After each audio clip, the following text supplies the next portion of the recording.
धन से नुहे सुखे प्रयोजन दुख को सुख प्राय मणि वृथारे भ्रमुथांति प्राणी जहाकू आपण माने सुख बोली कहउछंती सीए आपणक आखि को देखा जाउची सुख भलिया किंतु प्रकृत रे सीए सुख नुह।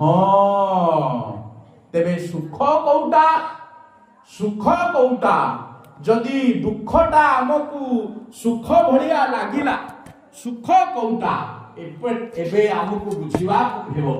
माने आपण मानकु मु नै जाउची सेदिनर कथा। एमिति दिने घटना ब्रह्मपुर माटीर आंकुली बोली गोटे जागा अछि।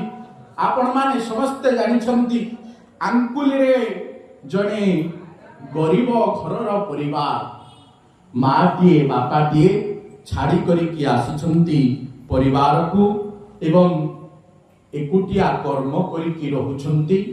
बापार सबुबेले दुख पुओटीए केमिति मोर हबो।